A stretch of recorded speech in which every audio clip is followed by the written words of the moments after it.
Bonjour à tous et bienvenue dans ce nouveau cours. Aujourd'hui, à partir de maintenant et pendant les prochains modules, nous allons vous présenter les principaux bassins d'emploi en Allemagne, les principales régions économiques et leurs caractéristiques, leur profil économique. Nous sommes pour en parler avec Nathalie Fèvre. Nathalie, bonjour. Bonjour. Alors Nathalie, je crois qu'on l'a un petit peu dit, l'Allemagne c'est un pays fédéral, donc c'est pas une grande capitale qui concentre l'essentiel des richesses et des industries, mais il y a plusieurs régions au profil très particulier, différents, donc il faut comprendre un petit peu ces différences si on cherche de l'emploi sur place en Allemagne. Tout à fait. Donc nous allons vous parler aujourd'hui du Baden-Württemberg. Très bien. Donc nos conseils pour trouver un emploi ou un stage, notamment donc à Stuttgart, à Fribourg et Karlsruhe. Voilà, alors il faut préciser d'emblée, je crois Nathalie, cette région, elle est limitrophe de la France, elle est en fait le long du Rhin, donc elle est collée, si on veut, à l'Alsace.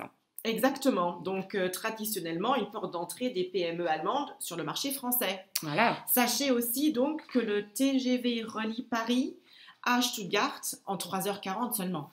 Ah voilà, ça c'est un argument pour les gens qui chercheraient éventuellement à rester pas trop loin de leur famille. On est à Stuttgart depuis Paris très rapidement.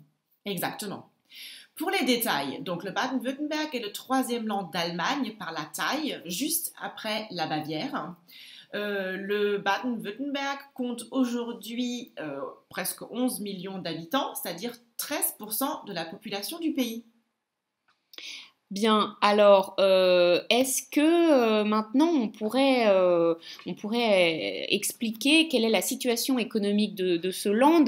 Il me semble on l'appelle le Musterland, c'est-à-dire le land model. Pour quelle raison, Nathalie? Voilà, donc le Baden-Württemberg est, avec la Bavière, justement, l'une des deux régions modèles. Mhm. Le chômage y est presque inexistant, avec aujourd'hui un taux qui s'élève à 3,7% seulement, donc il demeure le plus faible d'Allemagne. Ah oui, c'est un taux qui fait rêver quand même. On se Exactement. dit que est-ce que c'est possible? Eh bien oui, c'est possible dans cette région-là. Alors pourquoi autant d'activités dans cette région, Mhm. Nathalie?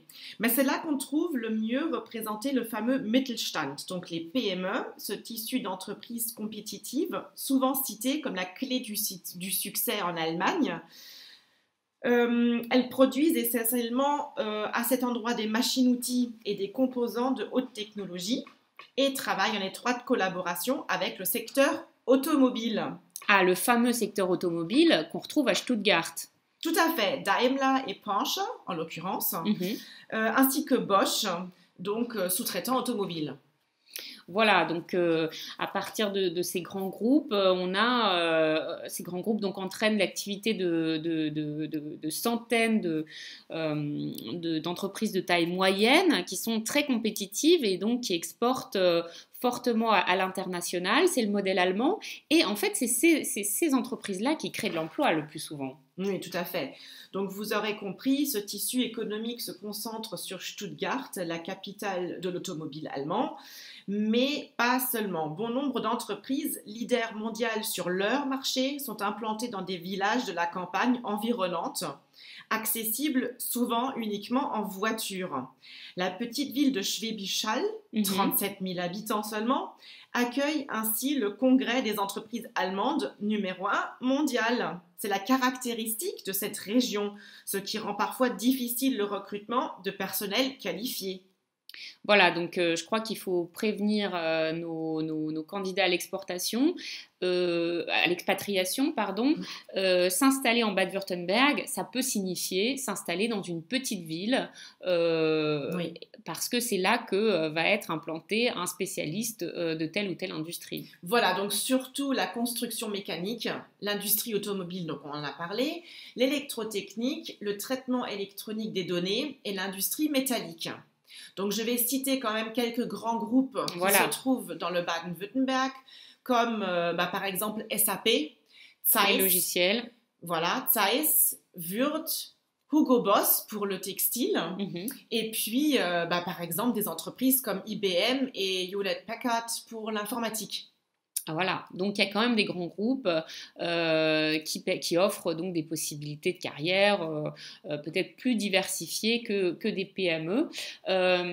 Est-ce que tu as tu fais beaucoup de recrutement dans cette région, Nathalie?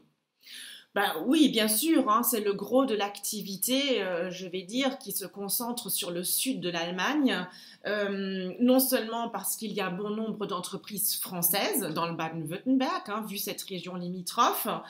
Pour en citer quelques-unes, eh bien, il y a Michelin, Valeo, Forestia, ABMI. Bon, j'en passe bien sûr, mais c'est pour vous dire que là, les compétences franco-allemandes sont bien sûr recherchées. Mhm. Et puis d'autre part aussi, vu la pénurie de la main-d'œuvre, faites-vous recruter pour vos compétences métiers et peut-être pas forcément linguistiques. Mhm. Très bien.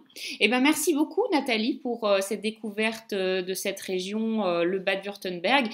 On peut dire aussi que c'est une belle région aussi. La Forêt Noire, par exemple, la région de la Forêt Noire est très réputée pour être une région Touristique. touristique Exactement. très, Exactement. très, très belle. Il y a Mm. beaucoup de châteaux.